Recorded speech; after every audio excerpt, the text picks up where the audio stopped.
ഭാരതത്തെയും ഭാരതീയ പൈതൃകത്തെയും നമ്മുടെ ഗ്രന്ഥങ്ങളെയും ആത്മീയതയെയുമെല്ലാം വളരെ വളരെ ഏറെ ആദരിച്ച, ബഹുമാനിച്ച, സ്നേഹിച്ച ഒരു ജൂതനായിരുന്നു ആൽബർട്ട് ഐൻസ്റ്റീൻ. അത്രയും ധന്യനായിട്ടുള്ള ഒരു വ്യക്തിയായിരുന്നു ആൽബർട്ട് ഐൻസ്റ്റീൻ. ആൽഫ്രഡ് നോബൽ എന്ന വ്യക്തി TNT ട്രൈനൈട്രോട്ടൊളുവിൻ ഡൈനാമിറ്റ് കണ്ടുപിടിച്ച് അത് വിറ്റ് കിട്ടിയ പൈസ കൊണ്ട് താനൊരു നശീകരണ പ്രവർത്തനത്തിനുള്ള സാധനമാണല്ലോ കണ്ടുപിടിച്ചത് എന്ന ചെറിയ ദുഃഖത്തിൽ ആ കിട്ടിയ സമ്പത്ത് മുഴുവനും ബാങ്കിൽ ഡെപ്പോസിറ്റ് ആക്കിയിട്ട് ആൽഫ്രഡ് നോബലിൻ്റെ പേരിൽ നോബൽ പ്രൈസ് ഉണ്ടാക്കി. അദ്ദേഹം ചെയ്ത പ്രവൃത്തിയുടെ ചെറിയ ദുഃഖത്തിൽ നിന്ന് മോചനം നേടി നോബൽ സമ്മാനത്തിലൂടെ. എന്നാൽ ആൽബർട്ട് ഐൻസ്റ്റീൻ്റെ ചിത്രം അതല്ല. രണ്ട് ദുഃഖമാണ് ആൽബർട്ട് ഐൻസ്റ്റീൻ ഉണ്ടായിരുന്നത്. അതിലെ ഒന്ന്, താൻ കണ്ടുപിടിച്ച ഇക്വേഷൻ E=mc² എന്ന ഇക്വേഷൻ മാനവരാശിയുടെ സർവനാശത്തിനുള്ള ആറ്റം ബോംബ് ഉണ്ടാക്കാൻ ഉപയോഗിക്കുന്നല്ലോ എന്ന ഭയം, ദുഃഖം, വേദന. മാനവരാശിയുടെ സർവനാശത്തിന് കാരണമായ ആ ആറ്റം ബോംബ് തൻ്റെ ഇക്വേഷൻ ഉപയോഗിച്ചിട്ടാണല്ലോ ഉണ്ടാക്കുന്നത്. അത് എത്ര എത്ര എത്ര ജനങ്ങളെ ആയിരിക്കും, ജീവികളെ ആയിരിക്കും കൊല്ലുക. അതിന് താനാണല്ലോ കാരണക്കാരനാവുന്നത് എന്നായിരുന്നു ആൽബർട്ട് ഐൻസ്റ്റീൻ്റെ ദുഃഖത്തിൻ്റെ വലിയൊരു പങ്ക്. രണ്ടാമതായിട്ട്, ആൽബർട്ട് ഐൻസ്റ്റീൻ്റെ ജീവിതത്തിലെ അവസാനത്തെ 10-20 വർഷക്കാലം അദ്ദേഹത്തിൻ്റെ ഭാര്യ മിലേവ, ആ മിലേവയുടെ ഹരാസ്മെൻറ്റിൽ ഹൃദയം പൊട്ടി മരിക്കുന്ന ലെവലെത്തിയ ആളാണ് ആൽബർട്ട് ഐൻസ്റ്റീൻ. ആ മിലേവ എന്ന ഭാര്യയുടെ പെരുമാറ്റവും തൻ്റെ കണ്ടുപിടുത്തത്തിൻ്റെ നശീകരണ പ്രവർത്തന പ്രയോഗവും കൂടി ചേർത്ത് ആൽബർട്ട് ഐൻസ്റ്റീൻ ചെന്ന് അഭയം കണ്ടെത്തിയത് ഭഗവത്ഗീതയിലാണ്. I get inspiration from Bhagavad Gita for all my hypothesis and theorem എന്ന് പറയേണ്ടായി അദ്ദേഹം. എനിക്കെന്നും ആവേശകരമായിരുന്നത് ഭഗവത്ഗീതയാണ്. ആ ഭഗവത്ഗീതയിൽ പ്രപഞ്ചത്തെ കാണാൻ സാധിച്ച ഒരു ഉജ്ജ്വല ആത്മീയ നേതാവ് കൂടിയാണ് ആൽബർട്ട് ഐൻസ്റ്റീൻ. ഭാരതത്തെ എല്ലാം കൊണ്ടും സ്നേഹിച്ച വ്യക്തിയാണ്. ഭാരതം എന്ന രാഷ്ട്രം ഒരുപക്ഷെ അദ്ദേഹത്തിൻ്റെ രണ്ടാമത്തെ മാതൃഭൂമിയായിരിക്കും, അല്ലെങ്കിൽ കഴിഞ്ഞ ജന്മത്തിൽ ആൽബർട്ട് ഐൻസ്റ്റീൻ ഭാരതത്തിൽ ജനിച്ച ആളായിരിക്കും. അദ്ദേഹം ഭാരതത്തെക്കുറിച്ച് ധാരാളം പറയുന്നുണ്ട്. ഫ്രിഡ്ജ് ഓഫ് കാപ്ര എന്ന് പറയുന്ന ബെർക്ക്ലി യൂണിവേഴ്സിറ്റിയിലെ പ്രൊഫസർ, തിയറട്ടിക്കൽ ഫിസിക്സിൻ്റെ പ്രൊഫസറാണ് ബെർക്ക്ലി യൂണിവേഴ്സിറ്റിയിലെ ഫ്രിഡ്ജ് ഓഫ് കാപ്ര.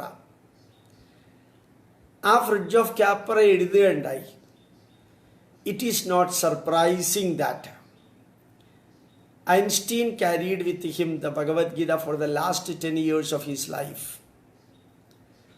ആൽബർട്ട് ഐൻസ്റ്റീൻ്റെ ജീവിതത്തിലെ അവസാനത്തെ 10 വർഷം, ആൽബർട്ട് ഐൻസ്റ്റീൻ്റെ ജീവിതകാലത്തെ അവസാനത്തെ 10 വർഷക്കാലം അദ്ദേഹം ഭഗവത്ഗീതയും കൊണ്ടാണ് നടന്നിരുന്നത് എന്നുള്ളത് അത്ഭുതത്തിന് വക നൽകുന്ന കാര്യമല്ല.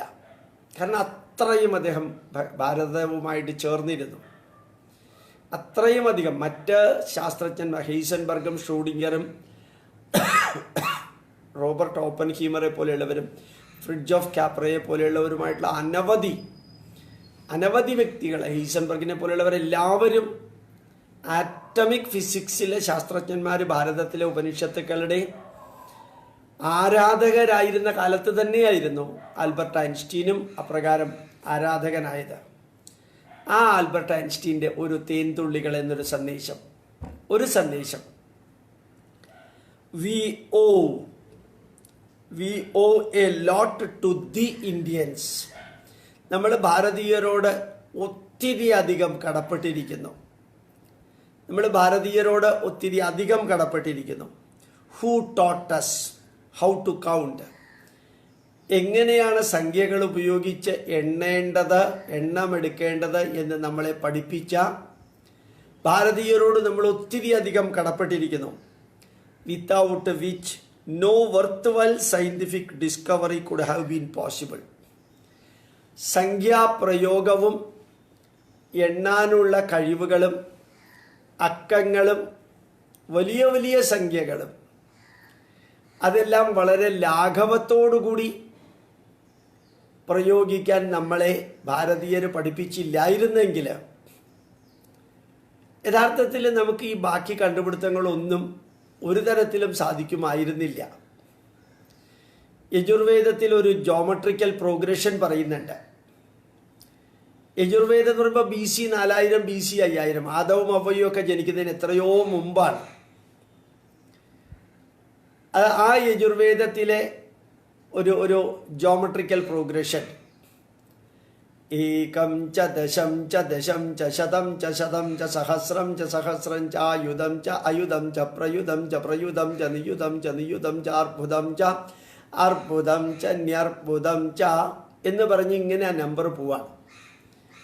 10⁻0 മുതൽക്ക് 10�37 വരെയുള്ള 10⁻37 വരെയുള്ള നമ്പർ BC 5000 എണ്ണാനും അതിന് പേര് കൊടുക്കാനും സാധിച്ചിരുന്ന ഒരു തലമുറയാണ് നമ്മുടെ പൂർവികര്. അത് മനസ്സിലാക്കാൻ ലോകത്തിലെ ഒത്തിരി വ്യക്തികൾക്ക് സാധിച്ചിട്ടുണ്ട്. അവരത് ലോകത്തോട് പറയുകയും ചെയ്തിട്ടുണ്ട്. അവര് ഭാരതത്തെ ബഹുമാനിക്കുകയും ചെയ്തിട്ടുണ്ട്. നിർഭാഗ്യവശാൽ അവർ കാണിച്ച ആ സ്നേഹവും ബഹുമാനവും ആദരവും പോലും നമ്മളുടെ പൂർവികരോട് കാണിച്ചിട്ടില്ല. നമുക്ക് നമ്മുടെ പൂർവികരെ കുറിച്ച് ഒന്നും അറിഞ്ഞുകൂടാ. എന്നുള്ളതും അറിഞ്ഞുകൂടാ. നമ്മൾ പാശ്ചാത്യ ചിന്താധാരയിലുള്ളവരുടെ വഴിയിലാണോ എന്ന് ചോദിച്ചാൽ അല്ല. നമ്മൾ ഭാരതീയ ചിന്താധാരയുടെ കൂടെയാണോ എന്ന് ചോദിച്ചാൽ അല്ല. പിന്നെ നമ്മൾ എവിടെയാണെന്ന് ചോദിച്ചാൽ അതാ നമുക്കറിയാത്തത്. നമ്മൾ വെസ്റ്റേണും അല്ല ഈസ്റ്റേണും അല്ല, അതിൻ്റെ നടുക്കുമല്ല. നമ്മൾ എവിടേക്കാ പോകുന്നത്, എവിടെ നിന്ന് ആരംഭിക്കുന്നത്, എവിടെയാ അവസാനിക്കേണ്ടത് എന്നുള്ളത് നമ്മളെ പഠിപ്പിച്ചിട്ടില്ല. നമ്മളെ പഠിപ്പിക്കാതെ നമ്മളെ സ്വയം അവഹേളിക്കാനും അപകീർത്തിപ്പെടുത്താനും മാത്രം പഠിപ്പിക്കുകയും ഇപ്പോഴും നമ്മുടെ നാടിനെക്കുറിച്ച് നമ്മൾ നല്ലത് വല്ലതും പറഞ്ഞാൽ കുറേ കമ്മ്യൂണിസ്റ്റുകാരായിട്ടുള്ള ഹിന്ദുക്കൾ, കുറേ കുരിശികൾ, കുറേ ഒട്ടകങ്ങൾ അവർ നമ്മളെ അവഹേളിക്കുന്നതിന് മുമ്പിൽ നിൽക്കും. നമ്മളെ സ്വയം അവഹേളിക്കുന്നതിന് മുമ്പിൽ നിൽക്കും. അങ്ങനെയൊക്കെ ഉള്ള അവസ്ഥയിലാണ് ഈ രാവിലെ തേൻതുള്ളികൾ എന്ന് പറഞ്ഞ് നമ്മളുടെ നാടിൻ്റെ മഹത്വത്തെക്കുറിച്ച്, നമ്മുടെ പൂർവികരുടെ മഹത്വത്തെക്കുറിച്ച്, നമ്മുടെ രാഷ്ട്രത്തിൻ്റെ സംസ്കാരത്തെക്കുറിച്ച് ലോകം കണ്ടിട്ടുള്ളതിൽ വെച്ച് ഏറ്റവും ഉജ്ജ്വലരായ ശാസ്ത്രജ്ഞന്മാരും എഴുത്തുകാരും പണ്ഡിതന്മാരും ചിന്തകന്മാരും പറയുന്ന ഒരു തേൻതുള്ളികൾ എന്ന വരി നിങ്ങളുടെ മുമ്പിൽ എത്തിക്കുന്നത്.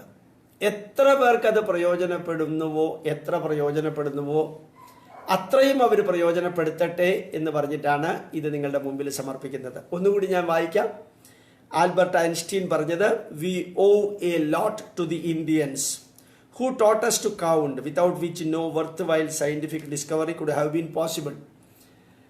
നമ്മൾ ഒരൊത്തിരി അധികം ഭാരതീയരോട് കടപ്പെട്ടിരിക്കുന്നു. കാരണം അവരാണ് നമ്മളെ എണ്ണാൻ പഠിപ്പിച്ചത്.